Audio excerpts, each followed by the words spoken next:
don't know. Ben was stressing how nice Crystal is. He didn't say anything about me. Bring him up. I couldn't wait to get up here, man. Canada in February. Oh, it's perfect for me because you put a couple extra layers on and your gut looks like a muscle, man. It's perfect. I'm thinking about moving to the Northwest Territories, and I'm a god there.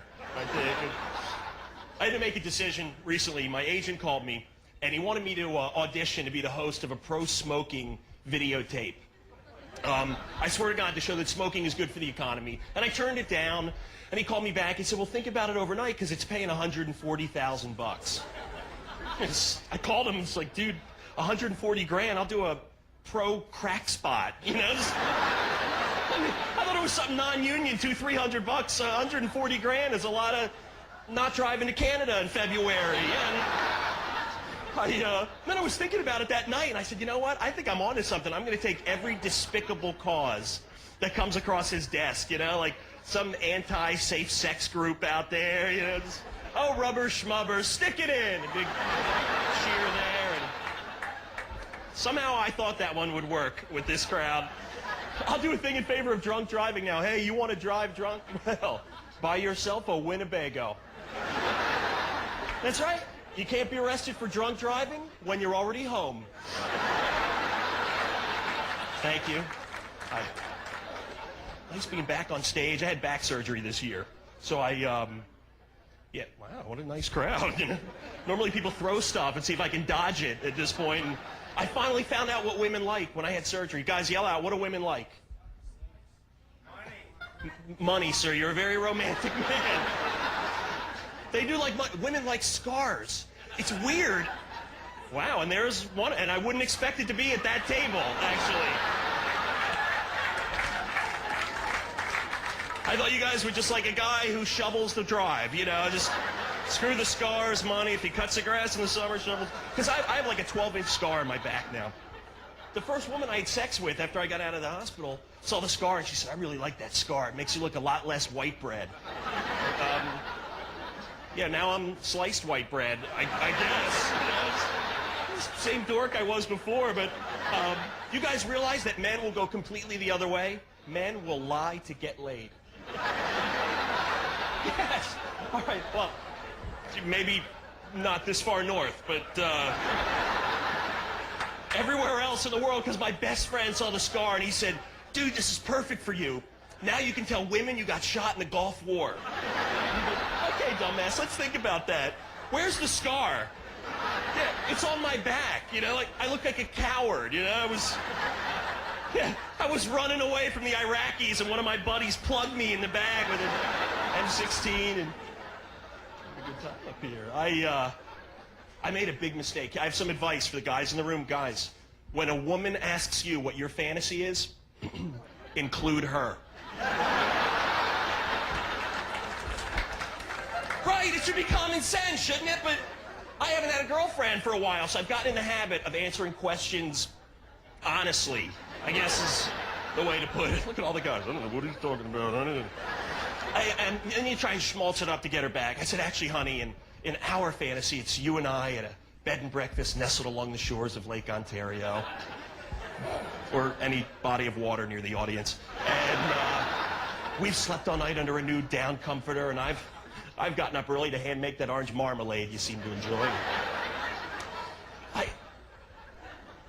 I don't know what happened to me, but that's starting to sound good to me now as a fantasy. Like, I think when they fixed my back, they removed my balls. I don't know. They could do anything. I was knocked. I'm afraid I'm going to wake up one morning and say, honey, today, instead of the Super Bowl, let's go antiquing. How's that sound, huh? Wow, that's actually working with a couple of girls. Look at that. I could sand that down. We'll restain that. We'll put that in the foyer. What? How did a foyer sneak into my fantasy? Like, I'm afraid I'm going to go to a wedding next and ask if I can take the centerpiece home. You know, can I take this? Because this would look great. I'll tell you, the worst is what you say to a woman who's crying. Wow, listen to it get quiet in here. All the guys are like, hold on, I may need to know this. I got to roll up my sleeves for this one. I'll tell you my worst woman crying story. We were naked. We were laying in bed. I was laying on top of her. And You see, that's not really the funny part yet, sir.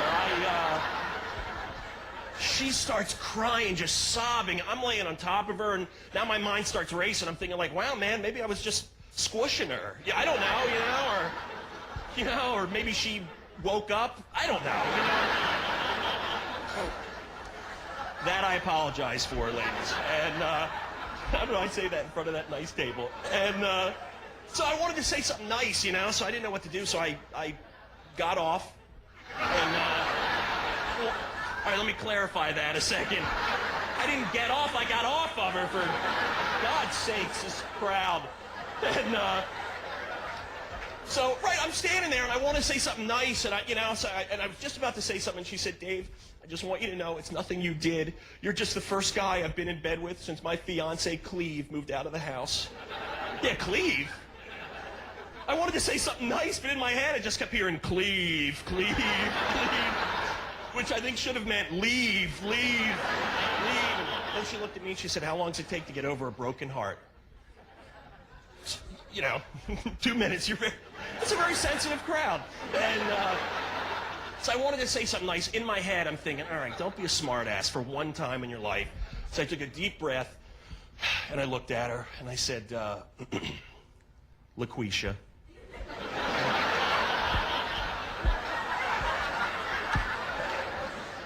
A few people aren't sensitive enough to hear the story. I got more of me and the old lady, so I said, LaQuisha. This guy in here going, I go fishing at Lake Quisha every year. It's about 4 hours. They got muskies, like. So then I was thinking, all right, let me say something nice. I took a deep breath. I said, LaQuisha, one morning, it was hard getting through it. One morning, you'll wake up and you'll realize your heart was never really broken. There was just a little piece of it missing. Wow.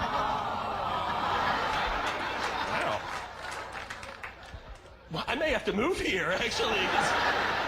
I've been living in New York for about 10 years, and LaQuisha will kick you right in the nuts for that, actually. It's not real sensitive down there. I would have had it, too, if it was a movie, and, like, the director yells cut, and the next scene is me building a snowman with orphans outside, getting hit in the head with a wayward snowball. Hey, you darn kids. I love you anyway. Who wants hot chocolate?